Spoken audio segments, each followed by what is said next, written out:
Hola, buenos días. ¿Cómo están? ¿Se escucha o no? Ya, bacán. Ahí, como siempre, muchas respuestas sí, muchas gracias. Ya, hoy día vamos a continuar con la intro a Machine Learning.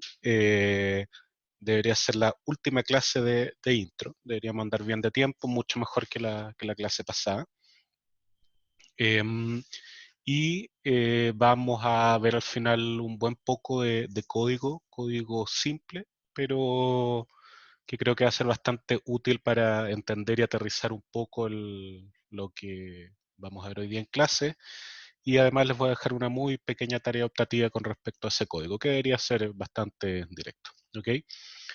Antes de ver la materia, quería saber si tienen algún tipo de pregunta o algo por el estilo con respecto a la materia de la clase pasada. Ya como avisé, dejé el video y las slides arriba para que lo revisen.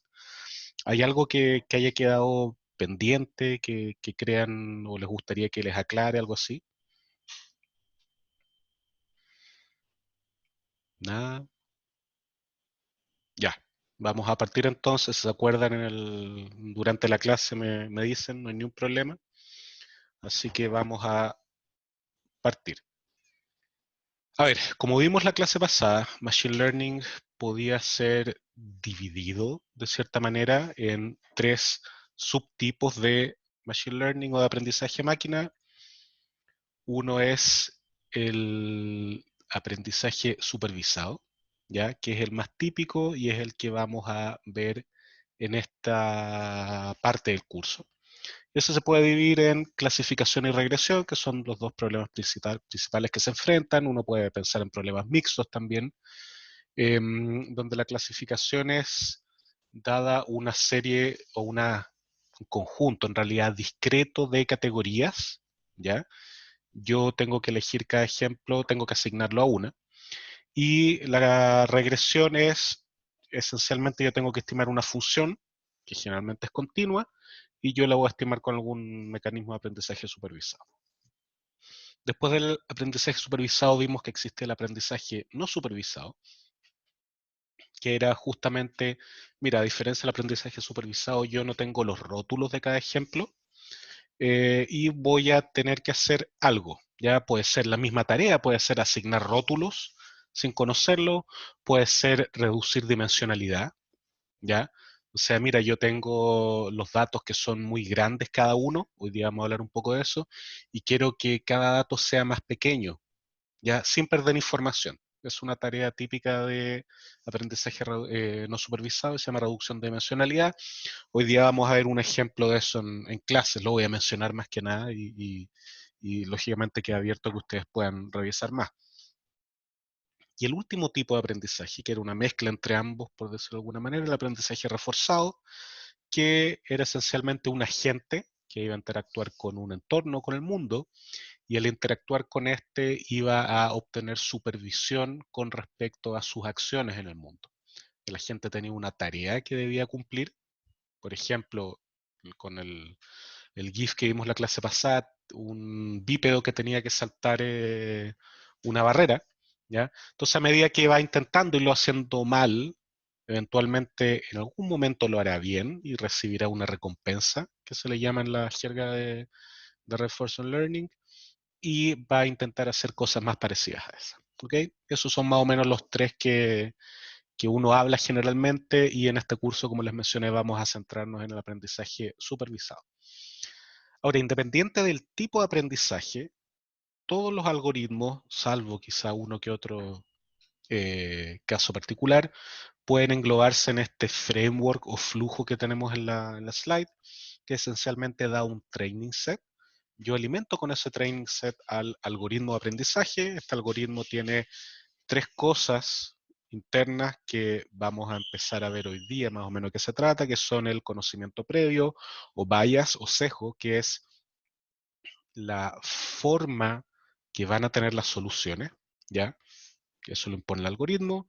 Tenemos el espacio de hipótesis, que es todo el universo de posibles soluciones que tiene el problema y una técnica de búsqueda. Esas son tres cosas que define el algoritmo. Vamos a tener una tarea, ¿ya? Si no tenemos una tarea, No podemos tener Machine Learning, recuerden eso, y eso es fundamental, la fundamental diferencia con respecto al approach clásico de la inteligencia artificial. Acá tenemos una tarea, ¿ya? Y esa tarea es la que va a guiar todo lo que vamos a hacer. Puede ser más de una tarea, puede ser varias, pero siempre hay alguna tarea especificada. No es algo etéreo como quiero ser como un humano, ¿ya? Eso no se hace en Machine Learning. Bueno, y finalmente el rectángulo de más abajo, que es la evaluación de rendimiento que nos va a dar el feedback para saber si lo estamos haciendo bien y mal. Bien o mal, perdón. Si no tenemos evaluación de rendimiento, no podemos decir si estamos haciendo bien o mal la tarea y pierde todo sentido esto de Machine Learning. Entonces, en resumen de esta diapo, lo que estamos haciendo es buscar la solución más adecuada en el espacio de hipótesis, usando conocimiento previo, o sea, el sesgo o el bias que tiene el algoritmo para funcionar, y los datos de entrenamiento para guiar la búsqueda. ¿Ok? Es un muy breve y resumido resumen de la clase anterior, de los aspectos que considero más importantes, más allá de los videos y los ejemplos que eran interesantes, pero desde el punto de vista conceptual, desde el punto de vista de materia, estas dos slides son las más importantes. ¿Ok? Entonces, partamos con la materia de hoy. Partamos con el set de entrenamiento, ¿ok? Que lo mencioné la clase pasada, lo vimos un poquitito en los ejemplos, tanto el detector de rostros y después en el algoritmo de inpainting. Hoy día lo vamos a definir un poquitito más. Em, Cada dato que yo tenga, ¿ya? Va a estar caracterizado por una serie de mediciones, atributos, variables, cualquier nombre que le queramos asignar. En el fondo es una dimensión, ¿ya? Y la cantidad de variables que yo tengo, ¿ya? O dimensiones más definir obviamente la dimensionalidad del dato, ¿ok? Y yo todos los datos que tengo de esta manera para entrenar un algoritmo los voy a llamar set de entrenamiento, ¿ok? Algo interesante es que estos datos son, por definición, podríamos decirlo, multidimensionales, ¿ok? Yo puedo tener una cantidad arbitraria de dimensiones, eso genera otro tipo de problemas, pero no hay ningún problema desde el punto de vista del algoritmo Machine Learning. El algoritmo no está restringido a funcionar en R2, R3, cosas por el estilo. ¿Ok? Esto es una definición importante. El espacio donde viven los datos, las variables, se conoce como el espacio de características o el feature space. Ya vamos a ocupar cualquiera de los dos nombres. Y eso es súper importante porque uno va a hablar de este feature space o el espacio de características, va a asignarle atributos por decir, no, mira, es bueno, es malo, es discriminativo, no es discriminativo, ¿ya? Y va a ser un espacio que no necesariamente es semánticamente interpretable, ¿ok? De partida, como es multidimensional, ya como que perdemos esta idea de, mira, lo puedo graficar en R2, R3 y puedo visualizar, ¿ok? Y dado que son cosas que no necesariamente son entendibles, por ejemplo, pueden ser píxeles, ¿ya? Uno la mayoría de las veces carece de la posibilidad de explicar qué es cada una de las cosas, ¿ya? Entonces ese es el feature space, que es el espacio en R algo o en algún conjunto donde van a vivir las características, y las características son las variables o los atributos o las mediciones, como queramos llamarlo, de los ejemplos del set de datos, ¿ok? Ahora, el espacio de un set de datos, ya un set de entrenamiento, los datos que viven en él pueden ocupar una parte del espacio de características, ¿ya? Por ejemplo, si el espacio de características es en R100, puede ser que los datos que nosotros tenemos solo cubren una parte de R100, ¿ok? Entonces hay que tener más o menos claro ese tipo de sutileza en la definición cuando uno está hablando del set de entrenamiento, ¿ok? ¿Hay alguna duda hasta el momento? Nada. Ya, fantástico. Súper. Entonces, el ejemplo que está acá abajo en la slide es un set de datos de vino, ¿ya? Indica, si se fijan, ahí debiese verse el cursor del mouse, dice que las características del set de datos que es multivariado, tiene muchas variables. ¿Qué tipo de atributos tiene? Tiene enteros y tiene números reales, ¿ya? Fíjense que en ni uno de los momentos, ni un momento antes, yo he hablado de que cada una de las variables tiene que ser de un tipo en particular o todas del mismo tipo. Ya acá este set de datos del vino tiene enteros y reales. Podrían ser variables categóricas también, ¿ya? Variables en que yo no puedo tener un orden entre ellas, ¿ok? Y eso hace un poco más complicado el manejo de este set de entrenamiento. ¿Qué tarea asociada tiene? Tiene una de clasificación, me indica además que tiene 178 instancias, cada una tiene 3 atributos, que no tiene valores incompletos o que no existen. Y bueno, otra información que no es tan interesante para nosotros, que es del área física, que fue donado el 91 y que lo han descargado 573.000 veces. ¿Ok? Entonces, esa es una descripción típica de un set de datos, no necesariamente es completa, porque recién revisándolo vamos a poder darnos cuenta qué significa cada una de las dimensiones. ¿Ok? Pero en general, en este set de datos, por ejemplo, cada una de las dimensiones va a estar midiendo algo que un experto o probablemente experto, cree que son características relevantes para clasificar el vino. Ahora, pues, no sabemos de esta información si va a ser clasificado de acuerdo a la calidad o de si es cierto tipo de vino u otro, etcétera. ¿Ok? Solo sabemos que es una tarea de clasificación. Entonces, este es otro set de datos que estamos viendo acá, uno que tiene que ver con tormenta. Y el tema es que para entrenar o ajustar o calibrar un modelo podemos ocupar cualquiera de esas palabras. En general, en este curso vamos a ocupar la palabra entrenar. En jerga más estadística uno podría hablar de calibrar. Pero en este curso vamos a quedarnos con entrenar. Yo voy a ocupar para entrenar mi modelo, mi set de entrenamiento, como he venido diciendo hace un par de slides. ¿Ya? Entonces, mi set de entrenamiento va a tener más o menos una forma de este tipo. A la izquierda la primera columna es una especie de ID de mi dato. Eso no entra en el modelo, ¿ya? Eh, Eso es una pregunta que generalmente tienen. Piensen que la identificación, que es un orden numérico, no necesariamente va a ser una característica importante de mi clasificación o de mi regresión, ¿ya? De hecho, si uno comete el error de ponerlo y que el modelo lo toma en cuenta, significa que hay algún problema de sobreentrenamiento o algo por el estilo. ¿Okay? Ya vamos a llegar a eso un poquito más adelante. Entonces, si se fijan, perdón, este set de datos tiene varios input vectors, ¿ya?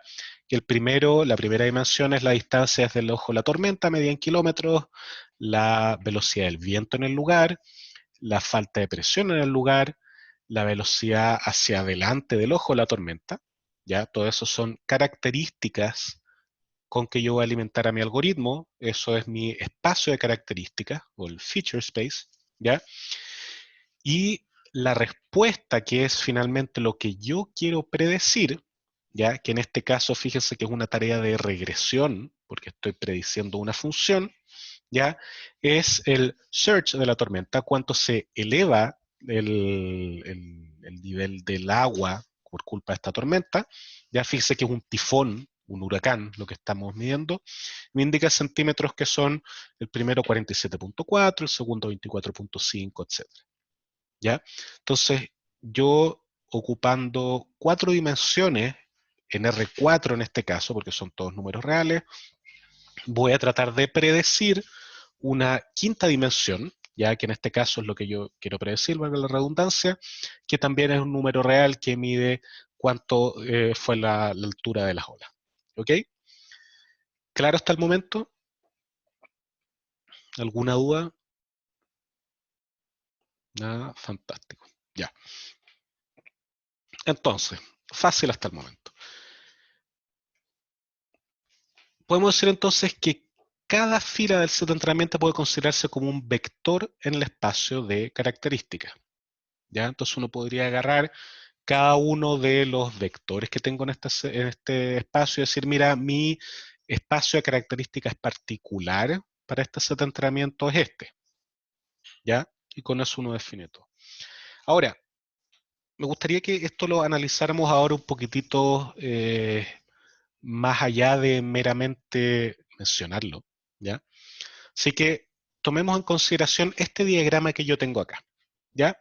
Este es un hipotético set de entrenamiento de otro problema, no va a ser de este, ya que ocupa dos dimensiones, x1 y x2. Entonces lo que vemos ahí, esa elipse, es la distribución de los ejemplos del set de entrenamiento. Ya ustedes podrían imaginar que dentro de esa elipse viven los vectores del set de entrenamiento. Puede ser que sea densamente distribuido o no densamente distribuido. Para este ejemplo da lo mismo. ¿Ya? Entonces, nosotros asumimos que nuestro set de entrenamiento vive ahí. ¿Ok? ¿Qué problema creen que puede existir con esto del set de entrenamiento? Pensando que nosotros queremos entrenar un algoritmo que nos permita predecir algo. A partir de esta imagen, de esta figura, ¿cuál creen ustedes que puede ser el problema? Y acuérdense lo que he estado hablando de que el feature space que define el set de entrenamiento, que no necesariamente va a cubrir todo el espacio, etcétera. A ver, varias respuestas. No cubre todo el espacio, exacto, eso es uno. Que si lo extendemos no funciona, asumo que eso tiene que ver un poco con lo de adelante que no cubre, con lo de antes, perdón, que no cubre todo el espacio. Datos sesgados, sí, parte de lo mismo, bias, outliers, no particularmente, pero sí nos van a afectar. Que no tiene datos fuera del elipse, entonces no puede haber datos fuera del espacio. Exacto, ¿ya? Entonces, en la práctica, ¿qué vamos a tener? Que nosotros conseguimos un set de entrenamiento, ya que distribuye de esa manera, pero es súper posible, de hecho con probabilidad casi 1, que los datos reales de lo que yo quiero predecir van a distribuir por fuera de eso. ¿Ya? O sea, yo efectivamente voy a tener bastantes datos que van a vivir fuera de ese set de entrenamiento, lo que implica que yo no los voy a ver durante mi entrenamiento. ¿Ya? Pero efectivamente ellos van a vivir, existen en algún lado. Esto es algo súper esperable, ¿ya? ¿Qué herramienta o qué supuesto nos ayuda a evitar este tipo de problemas? ¿A alguien se le ocurre? ¿O qué podríamos pedirle al set de entrenamiento para evitar este tipo de problemas?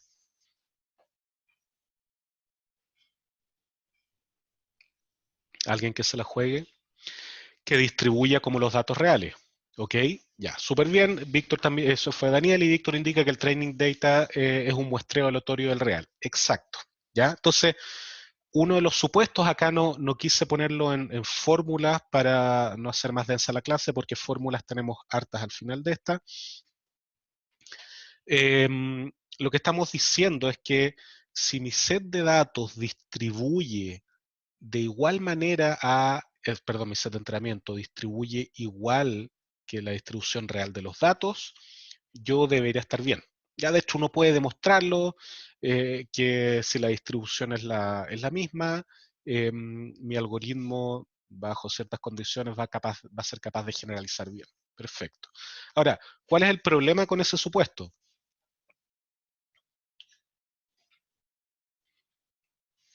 ¿Nadie se le ocurre? Ya, que no conocemos la distribución real. Exacto, no tenemos idea. ¿Ya?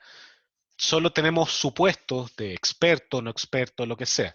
Entonces, lo que mejor podemos hacer para suplir ese problema es hacer un muestreo grande y lo más variado posible. ¿Ya? Lo más cercano que creemos nosotros que es de la distribución real. ¿Ya? Entonces, mientras más muestremos, más probable es que tengamos datos que no solo corresponden a la moda, a lo más repetido, sino también a la cola, que son los datos menos repetidos. Perfecto, fantástico, es una muy buena idea. Ahora, eso nunca lo va a suplir completamente, pero estamos bien. Ahora, ¿qué puedo hacer yo para medir cuán bien está rindiendo mi algoritmo? ¿Ya? La opción directa podría ser, mira, yo voy a tomar los mismos ejemplos de mi set de entrenamiento y voy a ver cuán correctamente mi algoritmo responde a eso. ¿Ya? ¿Alguien ve algún problema con eso? ¿Alguien ve algún problema con medir, por ejemplo, Marcelo indica accuracy, que es una posible métrica de rendimiento? Ya la vamos a tocar un poco más adelante. Claro, ahí ya tengo dos respuestas bastante buenas. El problema que yo podría tener si es que yo evalúo con los mismos datos es que, dado que no son el set de datos completo, ya solo es una parte, yo no sé si es que es correcto, o sea, más que correcto, no sé si está todo, y dado que yo me calibré o me entrené en ese set de datos, ya voy a saber hacerlo bien la gran mayoría de las veces. ¿Ok? Por lo tanto, le voy a estar preguntando algo que en teoría el algoritmo ya sabe, lo que es un poco hacer trampa, ya más que ya sabe, más que aprendió. ¿Ok? Es como si yo, y esto es un pequeño anuncio para las pruebas, es como que yo reclame porque lo que estudié no me preguntaron exactamente eso en la prueba. ¿Ya? O sea, si yo hice esto, bueno, más que para este curso, más para los cursos previos, cálculo, etcétera.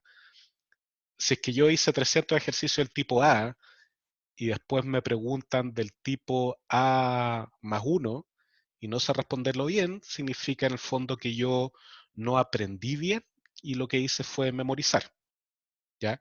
Y ese es un problema que tenemos con los algoritmos de Machine Learning, que tienden a memorizar los ejemplos de la distribución de entrenamiento. Entonces, ¿qué es lo que hacemos para evitar ese problema? Ocupamos datos que el algoritmo no haya visto, ¿ya? Sí, José justo estaba diciendo eso, ya venía en la slide. Yo voy a ocupar datos que no haya visto nunca mi set de entrenamiento, ¿ya? Y voy a evaluar mi algoritmo con eso, ¿ya? Y ese set se va a llamar set de test o set de validación, dependiendo para qué lo va a ocupar uno, ¿ya? Y yo en ese set, que como van a ser datos que no he visto, mi algoritmo efectivamente debiese ser capaz de generalizar. Entonces, como aparece ahí el set de test, es útil para evaluar la capacidad de generalización del modelo. Perfecto. Ahora, ¿qué si mi algoritmo le va bien en mi set de test? ¿Qué puede significar? Hay varias hipótesis que uno puede tirar. ¿Cuál podría ser la primera? Que el set, Daniel dice, ya Francisco dice que funca, ok. Suerte también, eso pasa mucho. Los datos son muy fáciles de estimar. Daniel decía que el set de test también debería estar distribuido como los datos reales. Perfecto. Overfit no necesariamente. ¿Ya? Víctor indica overfit. No lo sabemos. ¿Ya? Porque si yo estoy probando en un set de datos que nunca vi antes, ya en el set de test, y me va bien, significa, tal cual como dice Diego, que se parece mucho al set de entrenamiento. Esa es una posibilidad. ¿Ya? Segundo, que mi set de entrenamiento es suficientemente variado, tal que mi algoritmo haya aprendido a generalizar bien. Y por lo tanto, si yo le tiro otra cosa que no es igual, pero que distribuye de manera similar a mis datos, esto lo va a responder bien. ¿Ya? Entonces, si a mí me va bien el set de test, a pesar de que no puedo decir con certeza completa, eso significa que mi algoritmo logró extraer la información relevante, ¿ya? De mi set de entrenamiento tal que es capaz de generalizar y responder bien para cualquier ejemplo que tenga una distribución similar o correspondiente a los datos reales, ¿ya? Esto nunca pasa, o casi nunca pasa, pero es el caso ideal. ¿Ok? Ahora, siempre esto, no se hagan trampa a ustedes mismos diciendo, no, mira, es que el set de entrenamiento anda muy bien. No, eso sirve solo para ver si esto está aprendiendo o no. La métrica, o sea, más que la métrica, la prueba que uno tiene que hacer para ver si su algoritmo está bien es que tenga buen rendimiento en un set de test que nunca haya visto antes. Eso es la clave. ¿Ya? Si les va bien ahí, perfecto, el algoritmo uno podría empezar a decir que están dando razonablemente bien, si no, significa que hay algún problema, que generalmente el sobreentrenamiento, ¿ya? O puede ser el underfitting, que también se le conoce, y lo vamos a discutir un poco más adelante en las slides, ¿ok? Ahora, bueno, antes, ¿está claro todo con el set de test? ¿O más o menos claro? ¿No hay dudas? Ya, fantástico. Acuérdense que pueden interrumpirme en cualquier momento, no tengo ningún problema con eso. Ahora, ¿cuán grande debería ser? ¿Cuántas veces deberíamos probarlo? Ya, perfecto, ahí empiezan a hacer preguntas bien buenas. A ver, aquí hay, a ver, ¿cómo decirlo? Hay bastantes resultados, principalmente del área más estadística y machine learning, que dan ciertas ideas de cuánto porcentaje de los datos debe ser test, cuán grande debe ser con respecto al set de entrenamiento, etcétera. Pero al final, en la práctica es mientras más mejor. Eh, el tema es que cuando uno tiene datos pequeños o datos sumamente acotados que saben de dónde vienen, etcétera, las cosas son más o menos fáciles de calcular, en el sentido de que si yo estoy haciendo un análisis de un experimento muy particular, ciertas reacciones, etcétera, y obtengo datos de ahí, dado que esa es la realidad, dado que yo estoy estudiando eso, yo incluso podría evaluar en mi set de entrenamiento y debiese andar bien, ¿ya? Y no hay problema. Pero cuando los datos empiezan a ser cada vez más, entre comillas, reales, cada vez que yo tengo más datos, esto de la cantidad de datos con respecto al entrenamiento, cuán grande debería ser, cuántas veces deberíamos probarlo, ya se pone más complicado. Por un lado, la cantidad no está clara, ¿ya? Porque si es un problema sumamente grande y complejo, como por ejemplo, no sé, reconocimiento visual completo de escenas, es decir, cada píxel de qué categoría es, eso se conoce como segmentación semántica. eh, Chuta, en realidad yo nunca voy a tener todas las imágenes posibles que me permitan hacer esto todo completamente bien, ¿ya? Y por lo tanto tampoco voy a poder definir correctamente un set de entrenamiento correcto, ¿ya? Y ahí entran las thumb rules o reglas de dedo aproximadas, que como pone ahí tomadas un 20%, sí, perfectamente bien. Uno en general ocupa 25, 30, 20, más o menos al ojo, pero no hay un resultado teórico fuerte que me permita decir eso con respecto a datos reales. Con datos más pequeños, sí, obviamente ahí uno puede calcular eso. Hay métodos que me permiten saber con qué nivel de certeza yo estoy haciendo bien las cosas. Así funcionan un poco las encuestas, ¿cierto? Con cierto nivel de certeza yo sé cómo va a votar la gente o qué opina la gente, ¿ya? Acá es más complicado, no es tan fácil, pero en general 20-30% debería andar bien. Ahora, ¿cuántas veces deberíamos probarlo? Ese sí que es un temazo, ¿ya? Vamos a ver más adelante en el curso algo que se llama validación cruzada o cross validation, también se ve en el curso de reconocimiento de patrones, y que es en el fondo una técnica que permite, o sea, que lo obliga a uno a entrenar distintos modelos con distintos subconjuntos del set de entrenamiento y con distintos subconjuntos del set de test, por decirlo de alguna manera. Entonces, el rendimiento que me reporta ahí mi algoritmo es algo que debiese ser mucho más real, porque me dice, mira, cada vez te voy a cambiar un poco los datos que vas a ocupar para aprender, ¿ya? Y cada vez te va a cambiar un poco lo que vas a ocupar para testear, ¿ya? Si tú estás haciendo bien tu pega, debieses siempre extraer la información de relevante, por lo tanto, siempre debieses tener el mismo rendimiento. Ahora, si uno tiene una varianza súper grande en el rendimiento, significa que efectivamente tú te estás sobreentrenando demasiado, ¿ya? Entonces, ¿cuántas veces probar? Complicado. Si el set de test no se mueve, basta con una. Si el set de test se va moviendo de manera aleatoria, por lo menos 10, 5 o 10 veces, ¿ya? Pero eso es algo que es más complicado y vamos a ir viendo más adelante en el curso, ¿ya? José Manuel pregunta, ¿y el orden en que le paso los datos del set de entrenamiento me puede variar el rendimiento final con el set de test? Sí y no, va a depender de qué algoritmo estoy ocupando para hacer la búsqueda en el espacio de hipótesis, ¿ya? En las redes neuronales, como van más adelante, dado que yo no las entreno con todos los ejemplos al mismo tiempo, sino voy ocupando partes pequeñas, ahí el orden sí importa y por lo tanto yo cada vez que hago las cosas hago un shuffling de los ejemplos, ¿ya? Si yo ocupo todos los ejemplos de una para hacer un descenso o un paso o la actualización de la estimación, el orden en realidad no importa tanto, va a depender del algoritmo. ¿Ok? Más dudas. Tuvieron bastante buenas las dudas de recién. Nada más. Ya. Fíjense entonces en el diagrama que tenemos acá. Ya. Me dicen que preguntaron otra cosa más arriba. A ver. Déjame ver. Ya.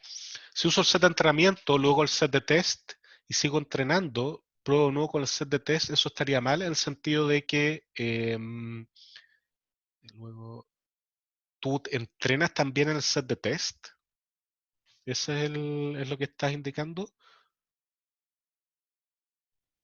El fondo, a ver, de lo que entiendo, ya, o sea, tú entrenas con tu set de entrenamiento, testeas con el set de test y luego sigues entrenando. ¿Eso estás diciendo?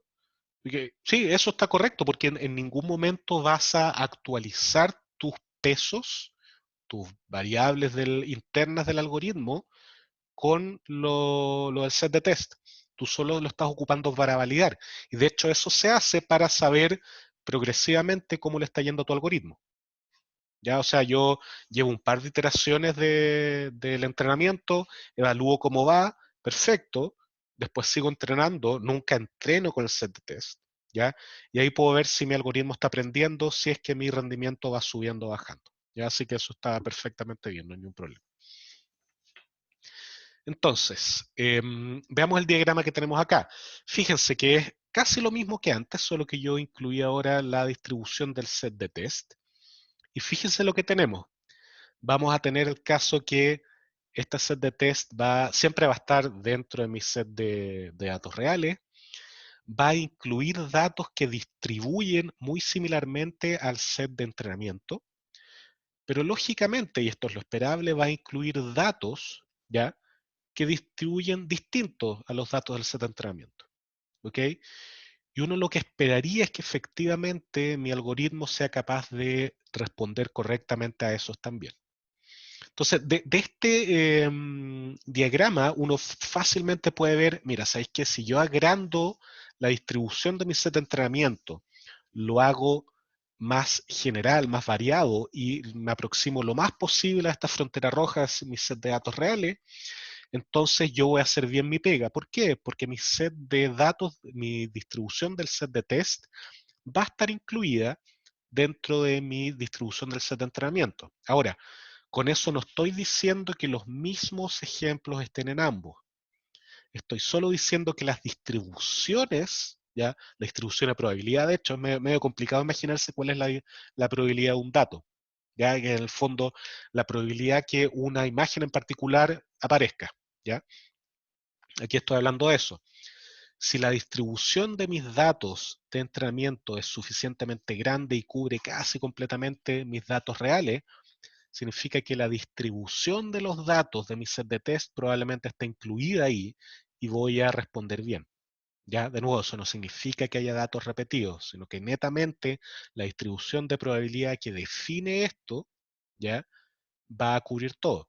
Ahora, dado que estoy hablando de datos, esto siempre va a ser discreto, ya siempre va a ser una probabilidad discreta, por lo tanto voy a tener espacios entre medio, ya entre medio de los ejemplos, que yo claramente voy a cubrir con los ejemplos del set de test. ¿Ok? Entonces, tengan siempre presente este diagrama en sus cabezas cuando estén entrenando algoritmos. ¿Ya? Siempre tengan presente que los datos reales son distintos a los del set de entrenamiento del set de test, y yo lo que estoy haciendo es netamente una aproximación al rendimiento real de mi algoritmo. ¿Ya? Nada más que eso. Incluso esa distribución de datos reales, uno podría decir que son los datos que yo puedo capturar. Seguramente hay muchos datos que yo no puedo capturar y ni siquiera puedo medir. Víctor pregunta, ¿pero el modelo subyacente sigue siendo continuo? Buena pregunta. Sí, porque el objetivo de tu modelo es predecir instancias que no has visto. ¿Ya? Si tu modelo lo único que hace es predecir instancias que ya has visto, entonces, pucha, está mal. Ahora, lo que termina pasando muchas veces es que tu algoritmo lo único que hace es predecir bien las instancias que sí vio. Ya las instancias que no ha visto muchas veces no las predice bien, pero eso no significa que el algoritmo no sea continuo. ¿Ya? Daniel pregunta, si tengo la certeza de tener el 95% de los datos reales para entrenar mi modelo, ¿sería mejor no entrenar? O sea, no testear.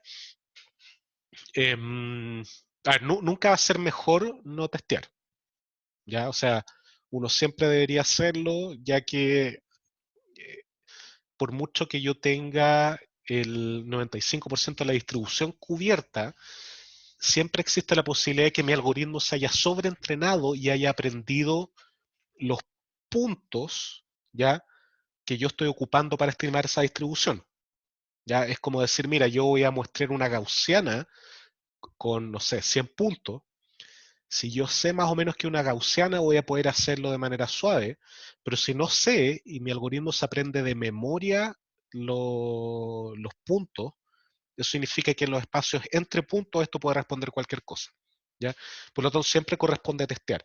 Ahora, si mi algoritmo es suficientemente razonable y no sobreentrena, que uno puede medir más o menos el sobreentrenamiento, entonces esto está bien, ¿ya? Pero si todo, a ver, pregunta, pero si todos los datos, si tengo todos los datos, ¿no es tan terrible que aprenda todo de memoria, no? Sí, es súper terrible porque, pero tú estás diciendo que tienes todos los datos, ya, no hay ningún problema, ¿ya? El tema es que esa aseveración desde el punto de vista práctico es poco probable, ¿ya? Pero si tú tuvieras todos los datos, ¿ya? Imagínate, estamos hablando de un fenómeno discreto, podrían ser todas las maneras que tiene la gente de responder una encuesta, y tú tienes todo eso, y entrenas tu algoritmo para eso, perfecto, no necesitas testear, pero, y aquí está la contrapregunta, ¿tiene sentido aprender de eso? ¿Tiene sentido aprender de todos los datos? Porque si tienes todos los datos y tienes todas las respuestas para eso, ¿para qué quieres aprender? Basta una tabla, ¿ya? Eso, a eso quería llegar. Marcelo pregunta, ¿no gastaría mucha memoria eso también? Sí, uno podría tener consideraciones del tipo de rendimiento, a decir, mira, ¿sabes qué? Yo sé que tengo todos los datos y tengo todas las respuestas ahí, pero eso es muy pesado. Por lo tanto, voy a aprender un modelo que me permita responder más rápido. Perfecto. Pero desde el punto de vista de aprendizaje en sí, no tiene sentido aprender eso. Ya porque está todo, no tengo nada nuevo que aprender, no tengo interés en generalizar, por lo tanto no tendría sentido el modelo. Súper, ¿más preguntas? Nada, ya, sigamos, vamos bastante bien. Entonces, pongamos, esta parte va a ir un poquito más rápido. Este ejemplo que tengo acá es un set de datos real que se conoce como MNIST, ¿ya?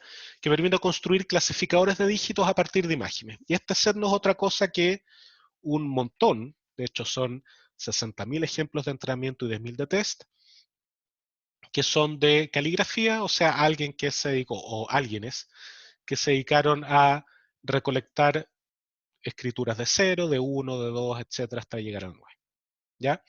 Son imágenes de dígitos escritos a mano, ¿ya? Cada imagen va a mostrar solo un dígito entre 0 y 9. Las imágenes son binarias, ¿ya? O sea, estamos hablando de que acá no hay una escala de grises, sino solo 0 o 1, y tienen una resolución de 28 por 28.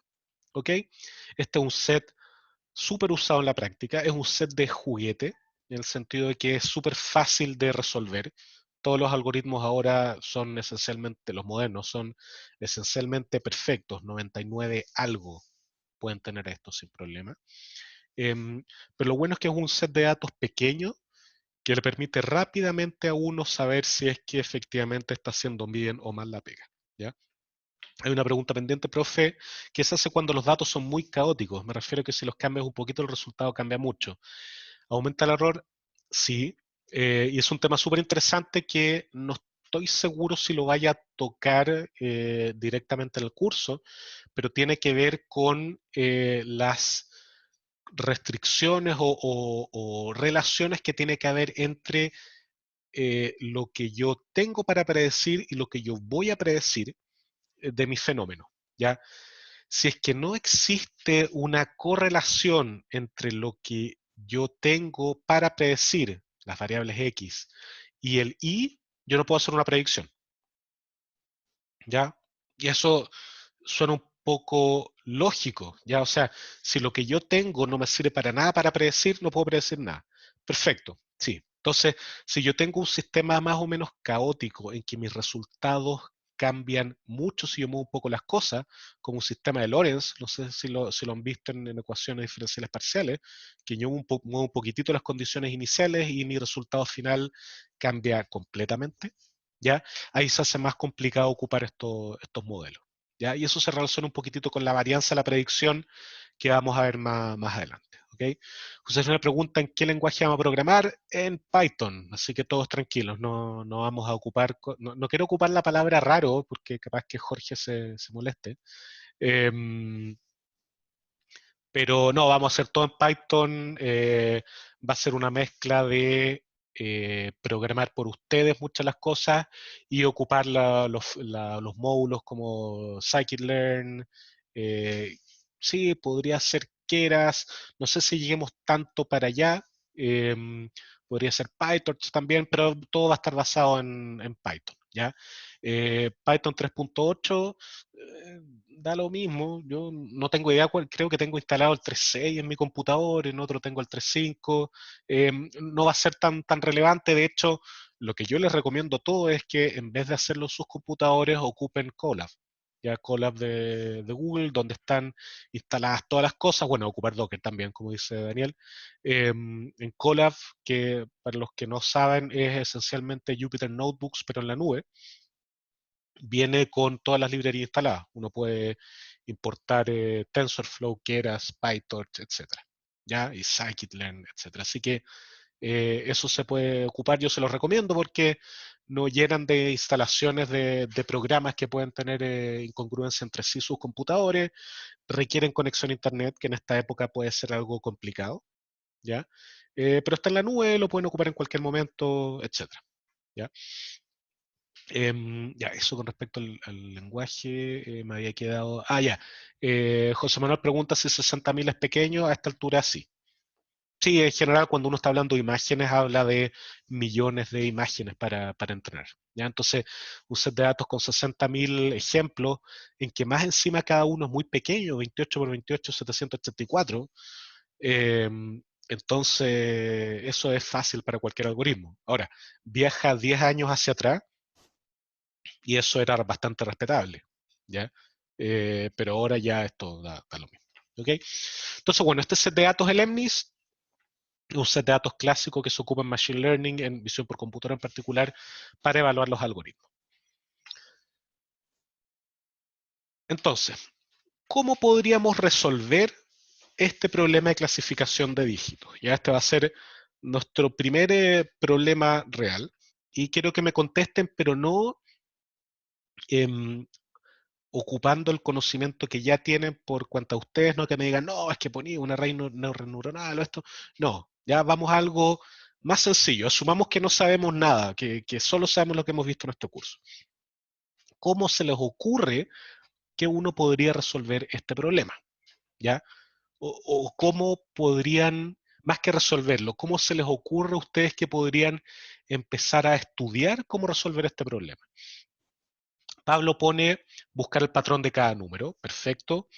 Dividir lo que nos dan en set de entrenamiento y test, excelente. Debería poner un 7 ahí porque es la primera regla. Sí, siempre tengo que dividir en entrenamiento y test de partida. Este set de datos en particular lo tiene, ¿ya? Pero es algo que siempre uno tiene que tener claro, ¿ya? Claro, eximió, sí, no sé si eximió. Ah, bueno, es un tema que no me acuerdo si lo dije en la clase pasada, parece que sí. Sobre el examen, tenemos que conversarlo bien con Jorge para ver efectivamente qué vamos a hacer, si vamos a hacer examen o no, etcétera. En un inicio el examen está programado, deberíamos hacerlo, es algo que en general corresponde, pero todo va a depender de la contingencia, ¿ya? Así que efectivamente eso es algo que vamos a ir avisando con el tiempo. Ya, a ver. hartas ideas por acá. Tratar de desmantelar cada número según sus curvas rectas. Ya, perfecto. Súper buena idea. Asignar 1 o 0 a cada píxel si está pintado. Eso está así. Ya este set de datos tiene un 1 si es que el valor es blanco, tiene 0 si el valor es negro, o viceversa. ¿Ya? Etiquetar la imagen de ese tratamiento están etiquetadas, eso es algo que me faltó decir, esto es un set de datos de aprendizaje supervisado, por lo tanto yo sé a qué categoría corresponde cada uno de los ejemplos. ¿Ya? Cada columna del vector es un píxel específico, sí, exactamente, o sea, si yo pongo esto como 784 dimensiones, cada una va a ser un píxel. Lo que eso le agrega una dificultad interesante porque dado que son escritos a mano, ¿ya? Puede ser que el píxel que antes estaba pintado con negro ya no esté el de al lado, en, el ejemplo, en otro ejemplo, perdón, y eso significa que a pesar de que es un 1 o un 2 o un 3, se escriben de manera bastante distinta, ¿ya? Meter la imagen completa nomás, cada píxel un input. Ponerlo ¿dónde? ¿Ya? Acuérdense que no conocemos ningún algoritmo hasta el momento, ¿ya? Rosita indica segmentar cada número. Perfecto, pero para eso, bueno, necesitamos ocupar alguna técnica de segmentación, ¿ya? Y eso ya lo hace más complicado porque no las hemos visto. Ya, Víctor dice si estiramos todas las filas en un vector. Exacto, en general nuestros algoritmos van a funcionar de esa manera, ¿ya? Ocupar un vector en vez de una matriz en la práctica da lo mismo, si es de tamaño fijo da lo mismo. Relacionar píxeles vecinos quizá nos ayude, tal cual, perfecto. Pero, por ejemplo, imagínense, yo les doy un problema, eh, no, filo, voy a adelantar. A ver. Quizá nos puede ayudar visualizar el espacio de características, ¿o no? ¿Les tinca? Si es que tenemos el espacio de características y lo podemos ver, uno podría decir, mira, ¿sabéis que los ceros están cerca? Por lo tanto, puedo hacer una aproximación con respecto al centroide, algo por el estilo, ¿ya? Entonces, la pregunta interesante acá es, fíjese el título de la diapo, ¿es posible visualizar directamente el espacio de características de MNIST? ¿Sí o no? ¿Nadie se la juega? Eso, bien. A ver, ya. Bien, tenemos respuesta de todo tipo. Víctor dice que tiene más de 700 dimensiones, por lo tanto, no podemos verlo, ¿ya? No, no podemos ver directamente el espacio de características de MNIST, porque tiene más de 700 dimensiones, ¿ya? Por lo tanto, tal como dice Víctor ahí correctamente, vamos a reducirlo. Es la única manera de hacerlo, ¿ya? Entonces, aquí quizá debiese haber destacado en naranjo también el directamente arriba en el título. ¿Podemos visualizar el espacio de características directamente? No. ¿Podemos visualizar algo relacionado con el espacio de características? Sí, de todas maneras. Es lo que vamos a hacer ahora. ¿Ya? Ah, pregunta Francisco, ¿cuáles son las 700 dimensiones? Las 784 dimensiones son cada uno de los píxeles. ¿Ya? Si yo tengo 28 por 28 píxeles y los tiro en un vector, tengo 784. ¿Ya? Esto es un set de datos de 784 dimensiones. Si viéramos la descripción como en el set de datos de vino que mencioné al principio, diría dimensionalidad 784. ¿Ya? ¿Todos claros con eso? Todos ven por qué, me interesa súper alto, todos ven por qué no puedo visualizar directamente este espacio de características. Ah, excelente. Si hicieron una reducción, ya, al tiro voy a contestar lo de la reducción. Primero quiero dejar claro lo del espacio de características. ¿Ya? Imagínense lo siguiente, yo agarro cada una de las imágenes ya de este set de datos y en vez de tener una matriz por cada uno de 28 por 28, yo esto lo voy a aplanar, lo voy a estirar y lo voy a transformar en un solo vector de 784 dimensiones. ¿Ya? De eso puedo agarrar cada fila y lo pongo uno al lado de otro, las concateno. Entonces, si yo digo, puedo visualizar yo como humano vectores de 784 dimensiones, La respuesta es no. Ya no podemos hacerlo. ¿Ya? Con suerte podemos ver 3 dimensiones. ¿Ya? Ahora, podemos hacerlo de otra manera, visualizar en un gráfico, en una tabla, reducir a menos dimensiones. Sí.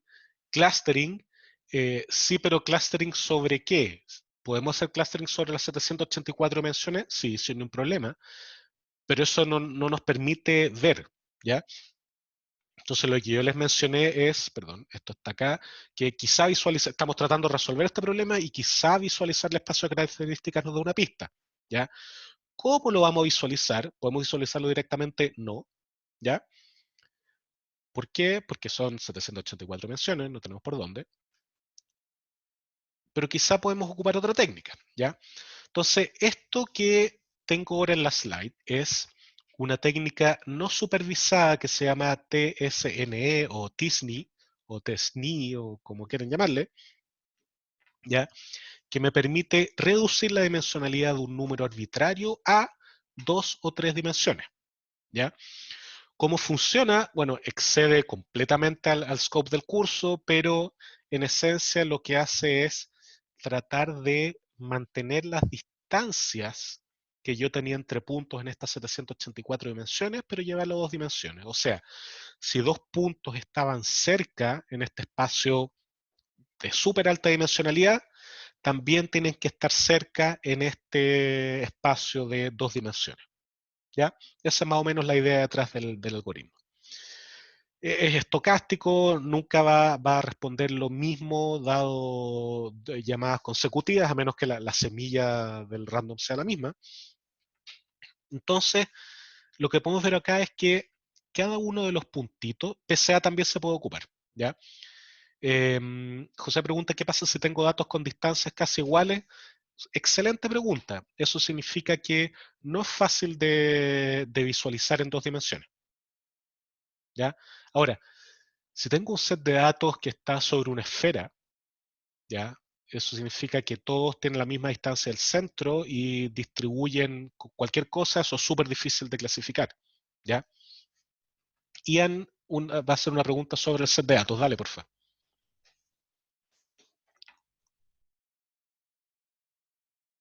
Ya, bueno, voy a esperar que la escribáis o me la digáis por el micrófono, no hay problema. ¿Aló, se escucha?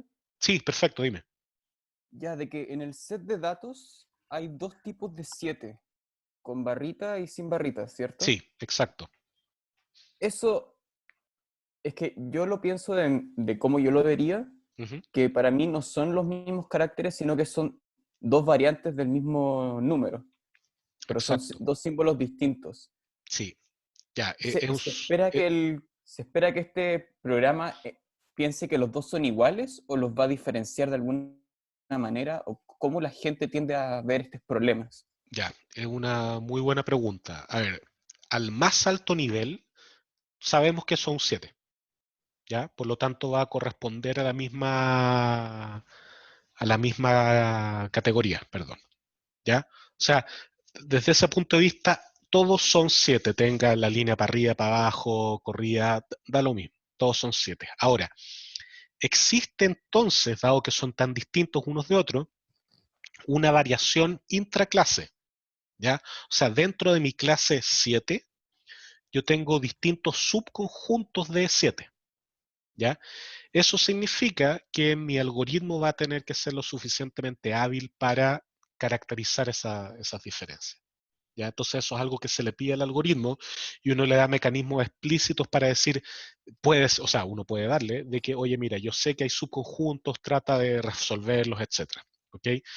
Es así. ¿Ya? Pero todo va a depender de la tarea que tú le mandáis. Si tú le decís, mira, hazme una división entre los 7 con la rayita arriba y la rayita abajo, bueno, esa es la tarea que le diste, pero acá solo tenemos 10 categorías, por lo tanto todos los 7 caen entre la misma bolsa, a pesar de que visualmente nosotros no los veamos así. ¿Ya? Ya, comprendo. Gracias. De nada.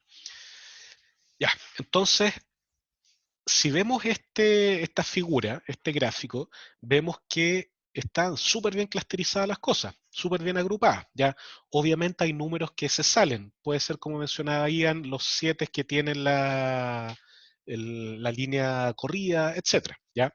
Javier pregunta, pero ya sabemos qué número es. Sí, obvio, pero esto lo estoy haciendo para la visualización. Yo no estoy diciendo que mi algoritmo va a saber, ¿ya? Lo único que estoy diciendo es, si es que vemos una visualización de esto, ¿me podría dar una idea de cómo resolver este problema?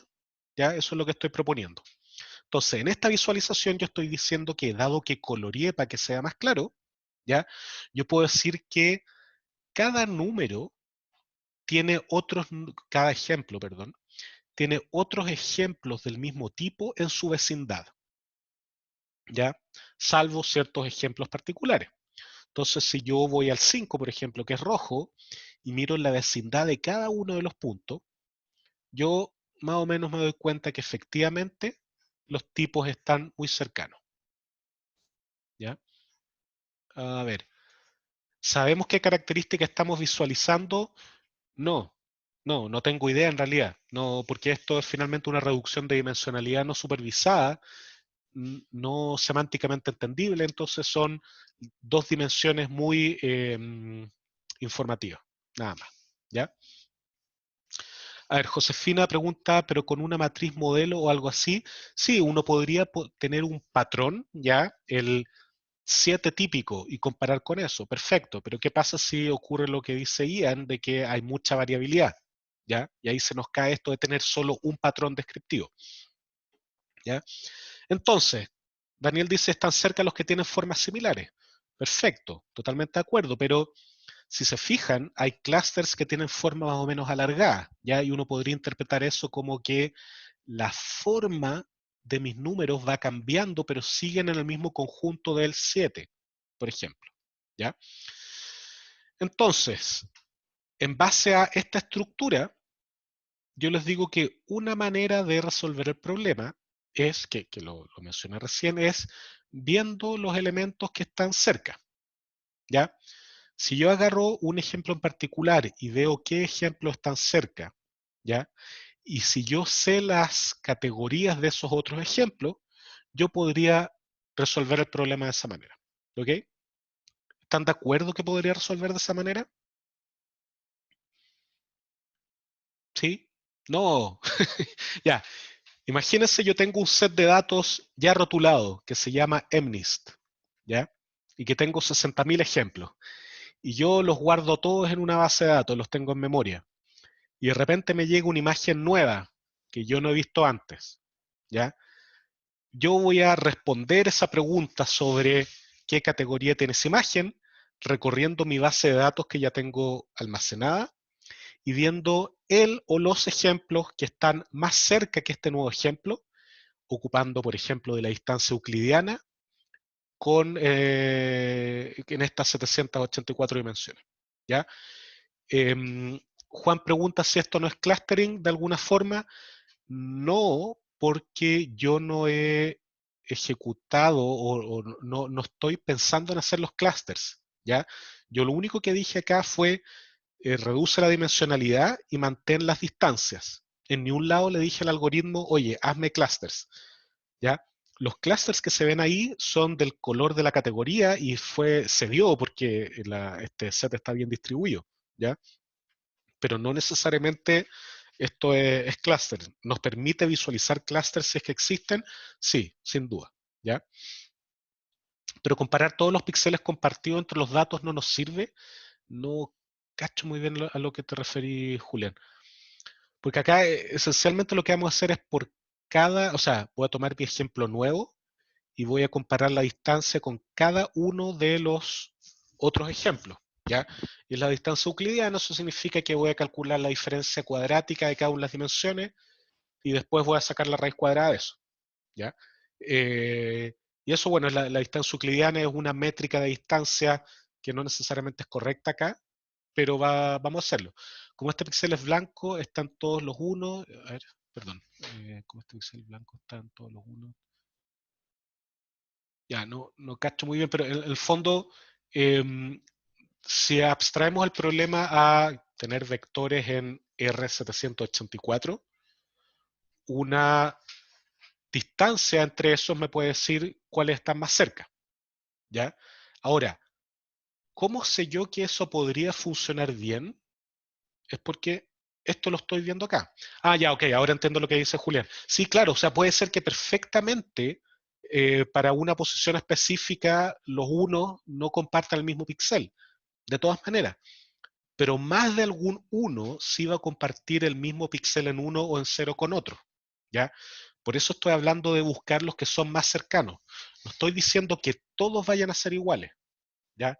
De hecho, por eso no están todos los puntos en la misma posición en este gráfico, sino que lo que voy a hacer es ver cuáles son más cercanos, ¿ya? Y eso nos podría dar una buena idea, ¿ok? Entonces, este algoritmo se llama originalmente, ¿ya? Cada vecino cercano, ¿ya? Un nombre súper original. Y lo que hace es eso, ¿ya? Imagínense acá el punto que queremos clasificar, es esa estrella roja que está al medio. Entonces, si yo digo, mira, busca los K igual 3 vecinos más cercanos, ya que son el punto amarillo y los dos puntos morados que están acá, responde de acuerdo a la votación de sus categorías, perdón, ¿ya? Dado que tengo dos morados y un amarillo, yo respondo que la categoría de la estrella roja es morada. ¿Ok? La clase B. Perfecto, así funciona el algoritmo. ¿Ya? El tema es que si yo aumento el K y digo, mira, en realidad, sabes que ahora quiero que K sea igual a 6, ¿ya? Fíjense que cambia la predicción. Yo pasé de tener un amarillo y dos morados a tener cuatro amarillos y dos morados. ¿Ya? Entonces, el parámetro que regula el comportamiento de este algoritmo, el K, es algo bastante sensible, ya que te puede cambiar los resultados de la predicción de manera muy, muy rápida y fácil. ¿Ya? Uno siempre podría pensar en mecanismos más sofisticados, como decir, mira, voy a modular la distancia, voy a modular el voto, perdón, en base a la distancia. Mi voto vale más si estoy más cerca. Perfecto, uno también podría pensar en esas cosas. ¿Ya? Justo lo que estaba diciendo José Manuel. ¿Ya? Entonces, en este caso, ¿ya? Si yo aplico K vecino cercano, con K igual 1, el resultado del set MNIST es este que está acá. ¿Ya? Esto que tenemos acá se llama la matriz de confusión, ¿ya?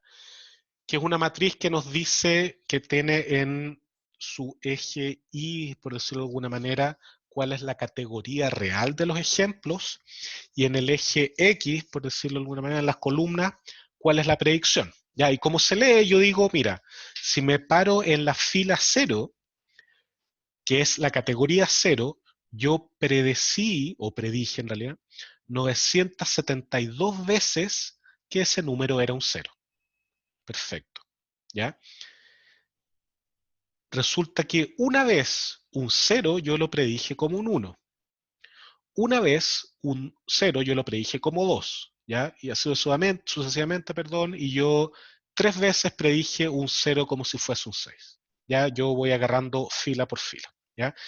El resultado de mi algoritmo es bueno si es que mi columna está llena. ¿Ya? Falsos negativos versus true positive, sí, está relacionado con eso. En general uno ocupa FN o TP cuando está en una clasificación binaria. Acá uno ocupa la matriz de confusión, pero es la misma idea, exactamente. ¿Ok? ¿Quedó más o menos claro? ¿Ya? La matriz de confusión con el nombre lo indica. Es bastante confusa leer al principio, pero uno tiende a acostumbrarse. Marcelo pregunta, ¿no sería mejor usar K-means en este caso? K-means es un algoritmo de clustering, no es un algoritmo de clasificación, ¿ya? Y dado que nosotros tenemos las categorías, vamos a tratar de ocupar un algoritmo de clasificación, ¿ya? Entonces no aplicaría en este caso ocupar K-means, ¿ya?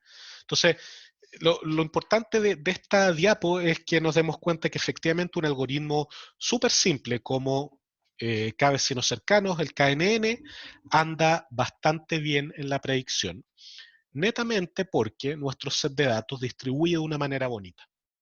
¿Ya? En otras palabras, si nuestro set de datos es bueno, esto va a andar bien. ¿Ok?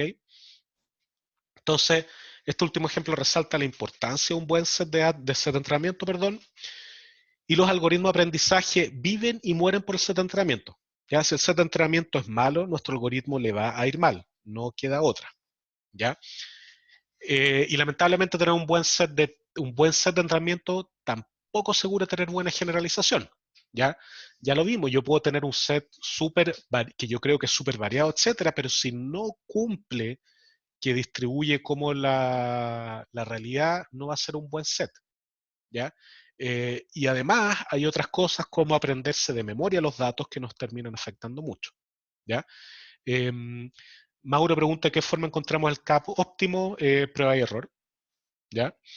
Víctor, no, Tomás pregunta, ¿la matriz de confusión la usamos en el algoritmo o solo hacemos una idea de que también o mal se predijo?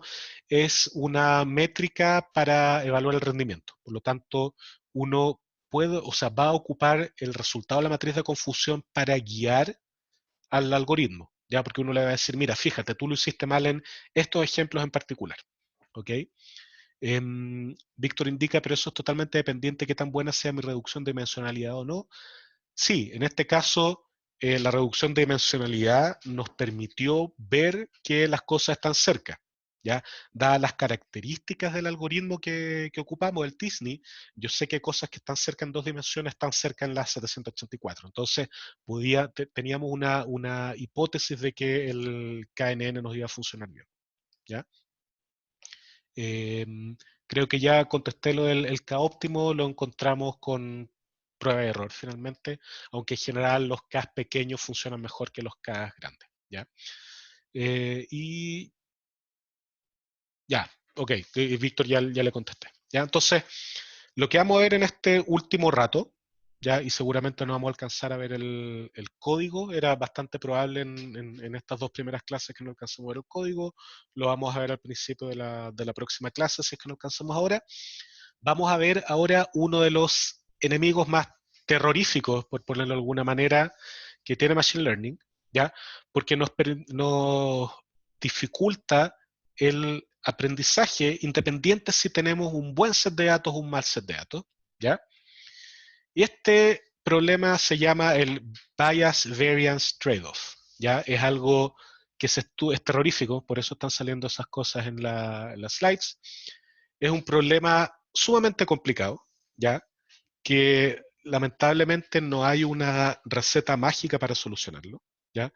Y hay que esencialmente hacer prueba y error, pero con cierto conocimiento teórico para poder enfrentarlo, ¿ok? Ahora, ¿de qué se trata este problema? Esto seguramente ya lo han visto en el curso de probabilidad estadística, espero. Y este problema ocurre siempre que yo estoy haciendo estimaciones de variables o predicciones de variables, ¿ya? A uno le gustaría estar en un régimen como el de arriba a la izquierda, en que tengo una muy baja varianza y un muy bajo sesgo, ¿ya? ¿Qué significa eso? Significa que yo en promedio le estoy achuntando a las predicciones, por eso tengo bajo sesgo, ya en promedio, y las predicciones no varían mucho entre sí, ¿ya? O sea, para valores cercanos, mis predicciones son similares, ¿ya? Yo puedo tener otros regímenes, perdón. Puedo tener un régimen de alto sesgo, ya como el que tenemos arriba a la derecha, donde yo en promedio ya estoy equivocándome sistemáticamente. Fíjense, yo siempre estoy achuntándole mal, pero soy consistentemente malo, ¿ya? O sea, yo me equivoco, sí, pero siempre me equivoco de la misma manera. ¿Ya? Uno podría decir, chuta, el tipo malo, ok, pero eso es un error, ya, yeah, know that feel, pone Daniel, eso es un error que, dado que es sistemático, uno podría arreglarlo, ¿ya? Otro problema podría ser el de alta varianza y bajo sesgo, ¿ya? Eso quiere decir que yo en promedio le estoy achuntando, ¿ya? En promedio yo voy a tener, valga la redundancia, un buen promedio, ¿ya? O sea, yo saco promedio 5 en un curso. Pero resulta que en mis pruebas, en una me saqué un 1, en otro un 7, en otro un 4, etcétera. ¿Ya? Tengo una alta varianza en lo que yo estoy haciendo. Entonces, chuta, es un poco inestable, es medio complicado predecir cada una de las instancias, pero en promedio yo voy a andar bien, ¿ya? Eso es lo que nos facilita, por ejemplo, cuando yo tengo muchas pruebas de algo. Pruebas, no me refiero necesariamente a evaluaciones, pero también puede ser. Si yo tengo hartas instancias de algo, hartas evaluaciones, voy a obtener en general un resultado promedio que mide mejor lo que estoy haciendo. ¿Ok? Y tenemos el régimen más malo, el de abajo a la derecha, que es alto sesgo y alta varianza, en que yo no la chunto nunca y más encima soy súper variable. Ya eso es lo peor. ¿Ok?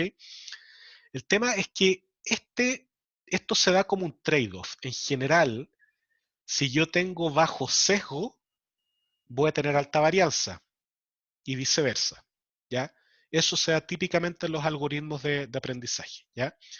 Y cómo se da, y acá está la parte de las fórmulas, y por el tiempo seguramente vamos a terminar de ver esto. Imagínense que yo tengo una variable i, ¿ya? Esta que tengo acá, que se describe como una función de x, donde x son los atributos de mi feature space, ¿ya? Y un error estocástico, ¿ya? Que ese error distribuye normal 0 sigma cuadrado, ¿ya? ¿Qué estoy diciendo ahí? Estoy diciendo que yo voy a medir un fenómeno y, ¿ya? Y mi medición de ese fenómeno puede explicarse como una función de mis atributos x más un término de error, ¿ya? Y ese es el error que yo incurro al medir, ¿ya? Puede ser ruido, ¿ok? Ruido por la estimación, ruido instrumental, etcétera, ¿ya? Uno siempre va a tener ruido, ¿ok?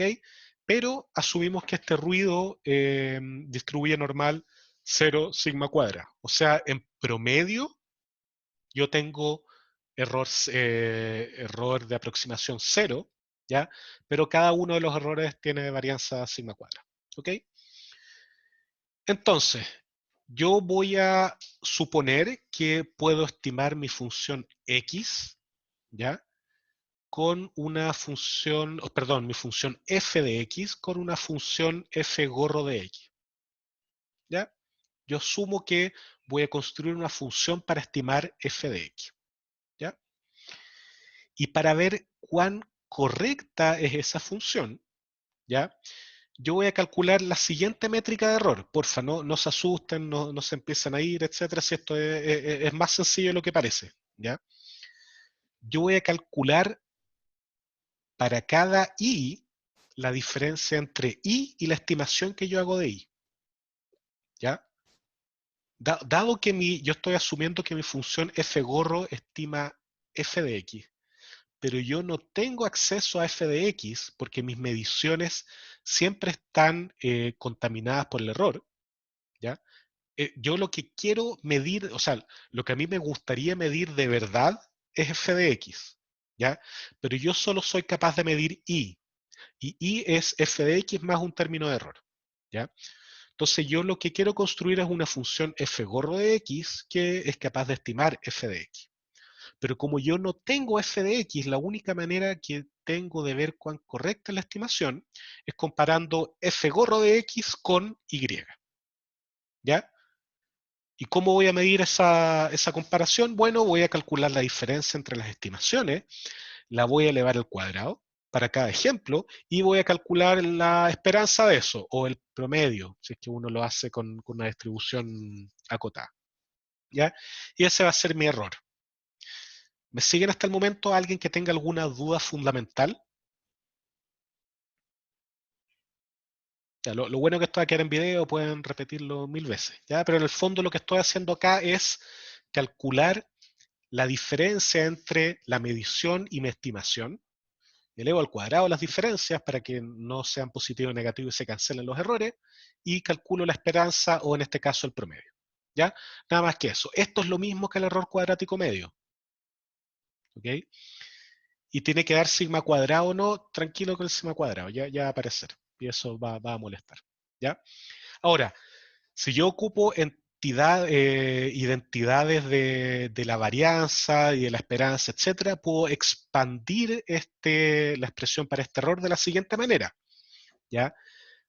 Eso se expande, si quieren verla, o sea, acá no voy a hacer la derivación, es más o menos larga, hay una bastante buena en Wikipedia, que es bastante clara, también hay otra en el The Elements of Statistical Learning, uno de los libros que está en el programa.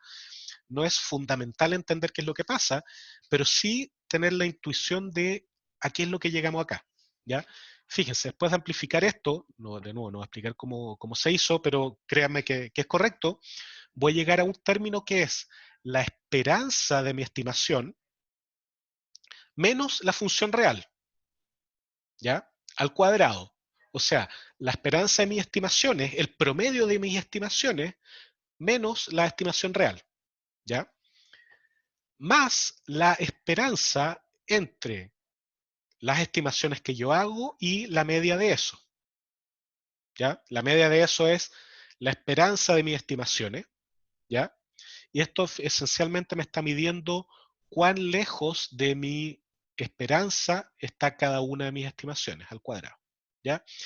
Más un término sigma cuadrado, ¿ok? Que ese término sigma cuadrado viene de este sigma cuadrado de arriba, ¿ok? Ahora, cuando uno trata de hacer sentido, darle sentido a esto, se encuentra que el primer término es el sesgo de mi estimación al cuadrado, ¿ya? Acuérdense que el sesgo es este error sistemático que tengo yo, cuán lejos estoy de achuntarle a lo que yo quiero, ¿ya? Y eso se calcula como el promedio de mis estimaciones, ¿ya? Menos la estimación, la realidad, ¿ya? Y esto lo tenemos al cuadrado. Entonces resulta que este error completo tiene una componente que depende del sesgo al cuadrado.